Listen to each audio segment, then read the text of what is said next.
costume. A mother and her son head to a park where is a small creek so that he could play and cool off. That afternoon, while his mother was reading a book, she looked up and realized that an alligator was approaching sinuously and dangerously to her son. The mother began to run wildly as she had never ran in her life to save her son. As she lunged forward, the alligator quickly bit the leg of the little boy. Desperately, the mother reaches out and grabs her child by the arms. In this battle between life and death, there are moments of terror as the mother clings and tries to pull her child free from the jaws of horror. She does not waver and tries to pull her son free from the jaws of horror. Who won this battle? The mother. What quality gave her the strength to free her son from the jaws of death? Love. Later on, a journalist interested in the events occurred went to visit the child in the hospital to interview him. Among the various questions the journalist asked was, "Could you show us the scars on your leg that you received from the bite of the alligator?" With great pride, the child replies by rolling up his sleeves, "The scars he left me are nothing. Look at these bruises," he says, holding up his arms. The mother's grip or hold was stronger than the alligator's grip. Although sometimes the world of Satan leaves us with scars and wounds, Jehovah's love is stronger and more powerful. It frees us from Satan's hold or grip. It is true, from time to time may leave us with marks on our skin, or in other words, signs of Jehovah's love in our lives that we carry out proudly. Knowing this, the love that we feel for Jehovah and our faith in his promises deepens and is fortified. This also makes obedience to his commandment pleasurable, delightful, not burdensome. For example, when we are obedient to God, we can enjoy a better life even now.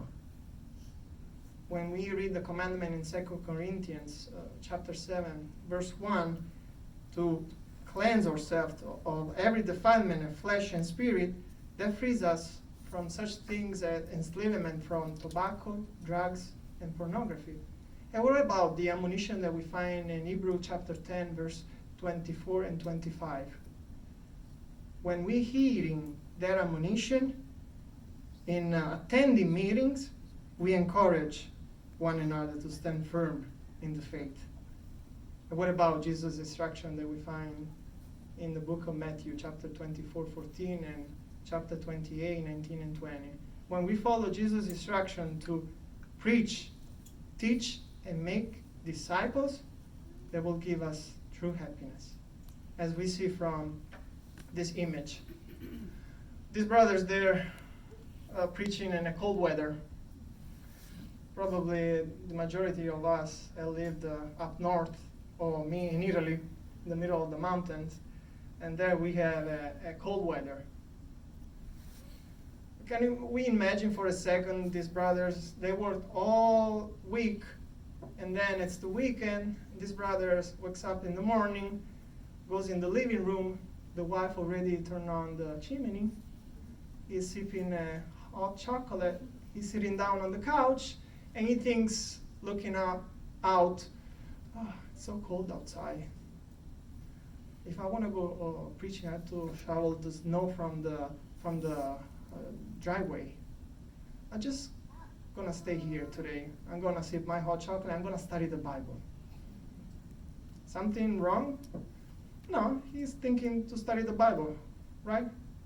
But what those two brothers are doing, they're preaching, even in that cold weather. Even though we don't have snow here, it's Florida.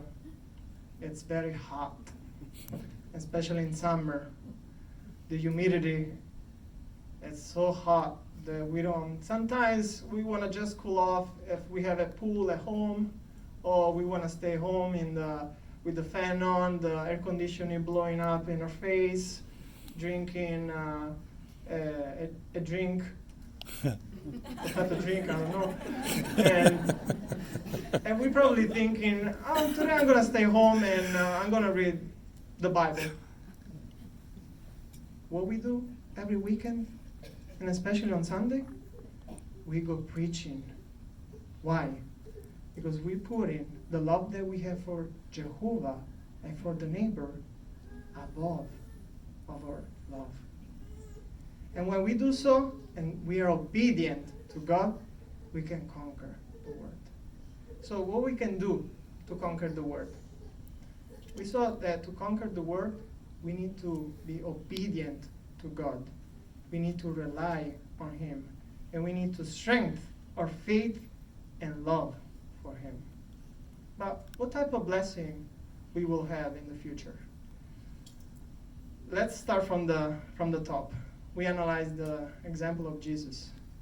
Let's see what type of blessing Jesus received. Please, let's turn our Bible in 1 Peter chapter 3, verse 22.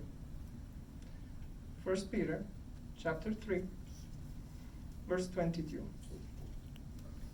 And we can see in the last image.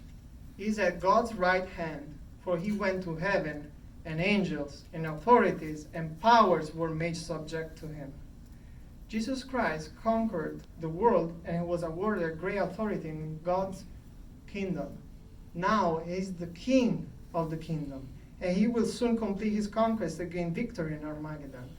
Armageddon is the ultimately war of the mighty God, where He will destroy all the wicked ones. And the faithful anointed, the one that have the heavenly hope, will inherit the heavenly kingdom. The other sheep that has the earthly hope will inherit the place here on the earth. And by standing firm as world conquerors, and fiercely preaching God's kingdom, we can have others to conquer the world and receive Jehovah's eternal blessing. And we always say the words that we find in John chapter 16, verse 33. Please, let's turn our Bible in John chapter 16, verse 33. That we all in the new world will say and declare the last sentence of this scripture. Take courage, we have conquered the world.